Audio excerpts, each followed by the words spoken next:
Hello बच्चों, welcome back to my YouTube channel Parul kids Pathshala. आज हम करेंगे क्लास 6 एसएसटी का chapter timeline and source of history. बच्चों, आपकी बुक में ये चैप्टर डिफरेंट नेम से भी दिया हो सकता है, जैसे कि स्टडिंग द पास्ट, लेकिन इसके अंदर जो भी स्टडी मटेरियल है वो सारा सेम ही रहेगा। इस चैप्टर में हम जानेंगे कि हिस्ट्री क्या है, हिस्टोरियंस कौन होते हैं, वो हिस्ट्री को किस तरीके से लिखते हैं, और सोर्स ऑफ हिस्ट्री क्या है, और अर्ली ह्यूमंस किस तरीके से इवॉल्व हुए। तो चलो स्टार्ट करते हैं। What is history? हिस्ट्री क्या है? History is a study of human past. History क्या है? ह्यूमन पास्ट के बारे में पढ़ना, ह्यूमन पास्ट के बारे में पढ़ना, दैट इज हिस्ट्री। अब हम हिस्ट्री पढ़ते क्यों हैं? Because it help us to understand how people lived, worked and developed societies.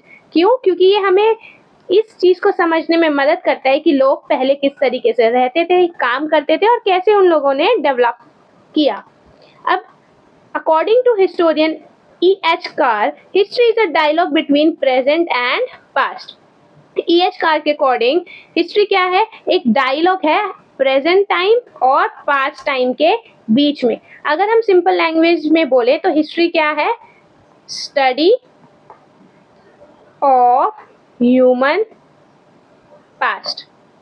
Human के पास्ट के बारे में पढ़ना क्या है? हिस्ट्री है, जिसके अंदर हमें समझ में आता है कि हम लोग पहले किस तरीके से रहते थे, पहले क्या खाते थे, पहले कैसे कपड़े पहनते थे। ये सब कुछ किसके अंदर आता है? ये सब कुछ हिस्ट्री के अंडर आता है।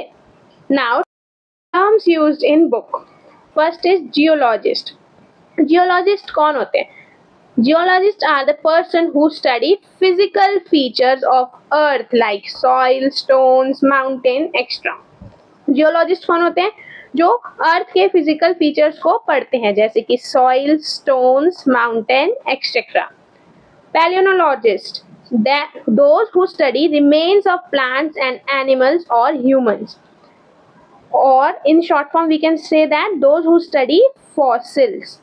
जो फॉसिल्स के बारे में पढ़ते हैं उनको हम क्या बोलते हैं? Palaeontologist. Anthropologist, those who study human societies and culture. Anthropologist कौन होते हैं? जो ह्यूमन सोसाइटी और कल्चर के बारे में पढ़ते हैं।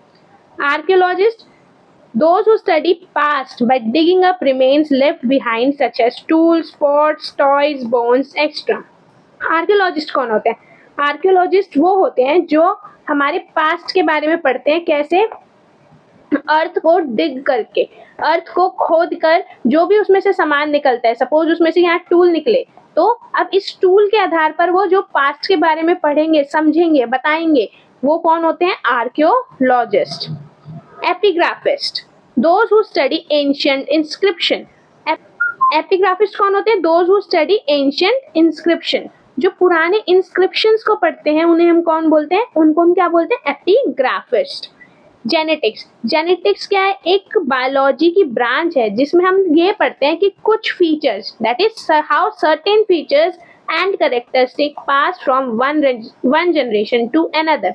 जेनेटिक्स क्या है? जिसके अंदर हम ये पढ़ते हैं कि कुछ फीचर्स एक जनरेशन से दूसरी जनरेशन में कैसे ट्रांसफर होते हैं। And another is chronology. Chronology, chronology का मतलब है ये बताना कि कोई काम किस ऑर्डर में हुआ है, पहला कौन सा काम हुआ है, दूसरा कौन सा काम हुआ है। That is it is an order in which a series of event take place. ऐसा ऑर्डर बताना जिस सीरीज में काम हुआ है। Now next point is how is time measured in history. हम हिस्ट्री में टाइम कैसे मेजर करते हैं? First is era. हम एरा किसे बोलते हैं? Era is a distinct period of time. किसी भी एक पीरियड को, जैसे कि यहाँ से यहाँ तक के पीरियड को मैं क्या बोलूंगी? एरा। इसको हम क्या बोलते हैं? एरा। कोई भी डिस्टिंक्ट पीरियड ऑफ टाइम को हम क्या बोलेंगे? एरा। अब हम हिस्ट्री में टाइम डिफरेंट कैलेंडर की हेल्प से मेजर करते हैं। अब आपने आपकी बुक में आप देखोगे बहुत सारे कैलेंडर लिखे हैं, Muslim calendar, Hindu calendar, Jewish calendar, Chinese calendar, और भी बहुत सारे कैलेंडर लिखे हैं। अब ये सब कैलेंडर का स्टार्ट कैसे होता था? ये सब कैलेंडर पहले के ज़माने में, आप लोगों को पता है कि पहले के ज़माने में राजा या किंग का रूल होता था, तो वो अपने हिसाब से कोई भी कैलेंडर को स्टार्ट करते थे। अगर सपोज करो ये राजा ए है, ये किंग ए है, इसने आज वॉर जीत ली, तो आज से इसने एक न्यू कैलेंडर चालू कर दिया, कैलेंडर ए। ऐसे ही पहले के राजा क्या करते थे, अगर वो कोई वॉर जीतते थे या उनके किसी बेटे का या फिर कोई भी कुछ भी स्पेशल मूवमेंट होता था, तो उस दिन से वो कोई कैलेंडर, न्यू कैलेंडर स्टार्ट कर देते थे। तो इसलिए हमारे पास डिफरेंट टाइप ऑफ कैलेंडर है, सबकी मेजरिंग अलग अलग है। लेकिन at present we use Gregorian calendar. At present हम ग्रेगोरियन कैलेंडर को यूज करते हैं world wide. Gregorian calendar has 12 months, इसमें 12 मंथ्स होते हैं और 365 डेज होते हैं एक ऑर्डिनरी ईयर में। और लीप ईयर में क्या होते हैं, लीप ईयर में भी 12 मंथ होते हैं और 366 डेज होते हैं, और ये हर 4 साल के बाद में आता है। अब आप देख रहे हैं ऑर्डिनरी ईयर में क्या है, 365 डेज, और लीप ईयर में क्या है, 366 days.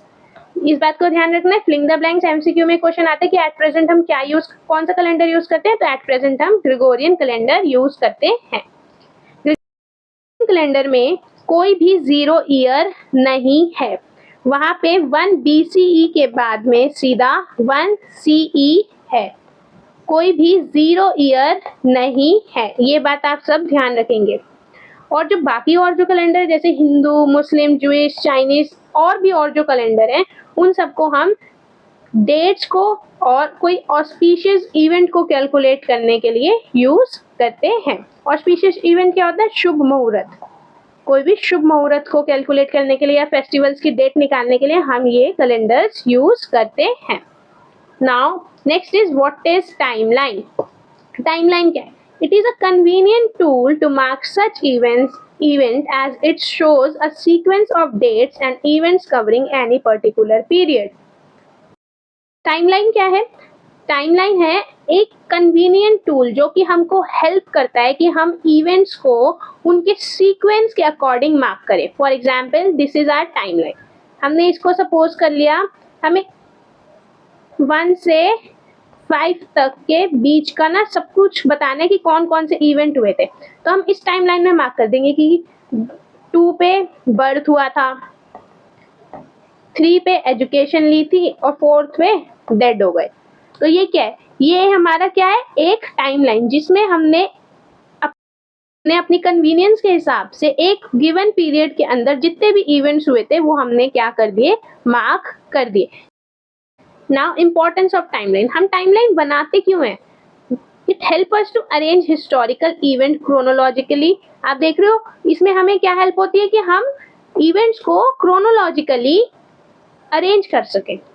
Make it easy to understand the sequence of events. ये हमको हेल्प करता है कि हम इजीली सीक्वेंस को अंडरस्टैंड कर सके, समझ सके। Help us to compare event from different period. और ये हमको इस चीज में भी हेल्प करता है कि हम एक पीरियड से दूसरे पीरियड के बीच में जो भी इवेंट्स हुए हैं उनको कंपेयर कर सकें। अब कुछ टर्म्स है जो टाइमलाइन में यूज होती हैं, जैसे कि BC, इसका मतलब है बिफोर क्राइस्ट। AD एनो डोमिनी। CE common era. लेकिन अब बिफोर क्राइस्ट का मतलब है, सपोज ये एक टाइमलाइन है जिसके अंदर इसको हम लिखेंगे CE और यहाँ पे है BC और यहाँ है एनो डोमिनी। अब यहाँ पे BC का मतलब है कि जीसस क्राइस्ट के बर्थ से पहले का टाइम, और एनो डोमिनी का मतलब है जीसस क्राइस्ट की डेथ के बाद का टाइम। ये बर्थ से पहले का टाइम है BC, और AD क्या है, जीसस क्राइस्ट की डेथ के बाद का टाइम। और कॉमन एरा क्या है? कॉमन एरा वो है जिसमें जीसस क्राइस्ट अलाइव थे, जिंदा थे। ठीक है, तो अब इस सेग्रीगेशन से ना सिर्फ जीसस क्राइस्ट की बात पता चलती है, लेकिन उनसे पहले भी तो लोग होंगे जो बहुत ज्यादा प्रोमिनेंट होंगे, लाइक बुद्धा, है ना। तो लोगों ने इसको प्रोटेस्ट करना चालू किया कि सिर्फ एक ही आधार पर आप पूरा हिस्ट्री को सेग्रीगेट नहीं कर सकते। तो इसलिए कि हिस्ट्री बायस ना हो, इसलिए अब हम क्या यूज करने लगे हैं, BCE, that is before common era, जिसको आपको पढ़कर ऐसा कुछ ये किसी एक रिलीजन के बारे में पता नहीं चलता। बिफोर कॉमन एरा से आपको कोई भी एक रिलीजन के बारे में नहीं पता चलता। इसलिए अब हम BCE यूज करते हैं, जिससे कि हिस्ट्री एक तरफ बायस्ड ना लगे। Next is century. सेंचुरी का मतलब 100 years.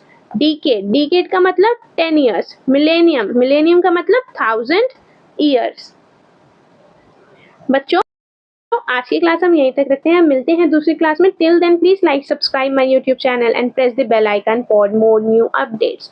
If you want this PDF, you can join my Telegram channel. I have uploaded this PDF there.